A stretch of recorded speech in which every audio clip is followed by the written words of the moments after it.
Shanks and the Pact of the Hidden Embers. Young Shanks stood on the sun-drenched docks of Lobetown, his red hair messy under the straw hat he cherished. He didn't have a ship or a crew yet, only a wooden rowboat and a heart full of grand dreams. "The world is too big to see alone," he whispered to the sea. He knew his first step was to find a partner who was as steady as the northern star. In a quiet tavern filled with dusty books, Shanks found a young man named Benn Beckman. Ben was leaning against the wall, effortlessly outsmarting 3 older men at a game of strategy. Shanks sat across from him and grinned. "I'm going to the Grand Line, and I need a first mate who can see the moves before they're made," Shanks said. Ben looked at the boy, saw the spark in his eyes, and closed his book. "Lead the way, Captain." Their next stop was a rugged island known for its hunters. High on a cliffside, they spotted Yasopp, a teenager who could hit a falling leaf with a pebble from 100 yards away. Shanks challenged him to a contest, and Yasopp didn't miss once. "Your aim is incredible," Shanks laughed, dodging a playful shot. "How would you like to shoot for the greatest crew in the world?" Yasopp slung his slingshot over his shoulder and smirked. "I thought you'd never ask." To find their 4th member, the trio followed the scent of roasting meat to a bustling food festival.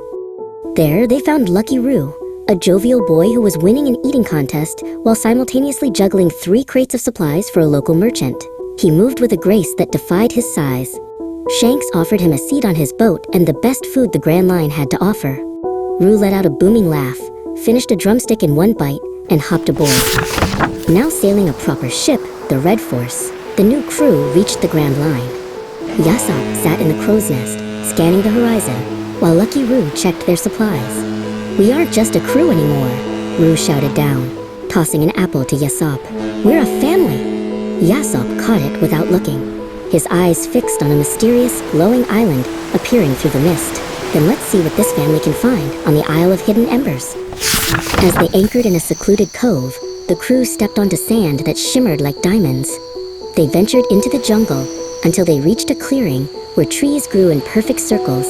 Standing there was Flint, a tall, spindly figure who looked like he was made of ancient bark. "The Orchard of the Forgotten only opens for those who move as one," Flint creaked, his ember-like eyes studying them. Shanks stepped forward, his hand on his saber. "We come as one crew, seeking our future." Inside the grove, Lucky Roo was drawn to a swirling golden pear. With a nod from Shanks, he took a bite. Instantly, Roo's body felt light as a cloud. He began to move in a blur, his speed so great that he appeared to be everywhere at once. "The momentum fruit," Roo cheered, finally skidding to a stop next to Shanks. "I can run across the waves themselves."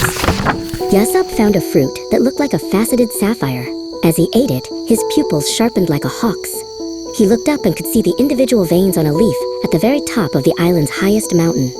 "The horizon fruit," Benn Beckman noted, standing beside the sniper. "Now, no target in the world can hide from you, Yasopp." Yasopp nodded, his new blue-tinted eyes glowing with focus. Benn Beckman reached for a dark, heavy plum.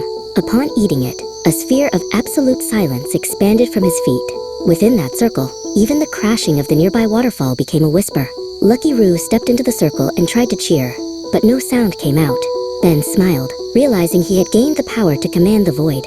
He looked at Roo and winked, enjoying the peaceful quiet he had created. As the sun set, Shanks gathered his crew on the shore. "We have found great power today," Shanks declared, looking at Ben, Yasopp, and Roo. "But our greatest strength isn't these fruits. It's the fact that we found each other." They all placed their hands together, swearing a pact to use their gifts to protect their bonds. The Red Force sailed away into the starlight, the start of a legend that would one day shake the entire world.